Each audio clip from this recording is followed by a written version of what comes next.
Ilog namin guys, malinis na malinis yung sobrang linaw. Alam nyo ba guys, sa sobrang linaw niya, nakakita kong ihulog yung cellphone ko. Para makapag-video lang sa ilalim. Marami dyang isda guys. Mabilis maglakad ang ating hibi guys. Hindi natin abutan. Pero yan, kadutubo.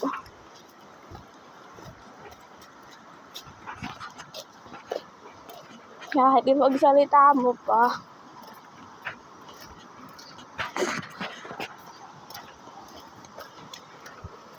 Nasa bahay na ba sila Ate J? Hindi sa bahay nila.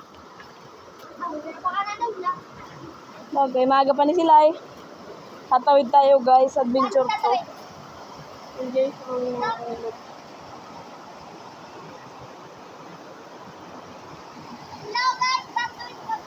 Hindi na hindi tayo makapagkapi. Maligo tayo Ate Di bukas. Kalabtang.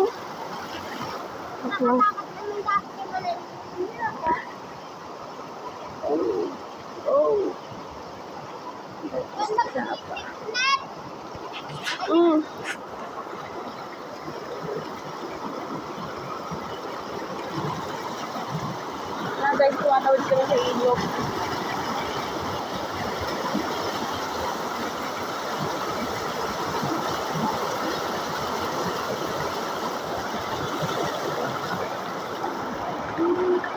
Nakikid ko na guys. Kaya na nung nag-aaral ako sa Maynila, hindi naman ako ganyan kaitin. Actually kasi hindi ako ng crop. Ayan.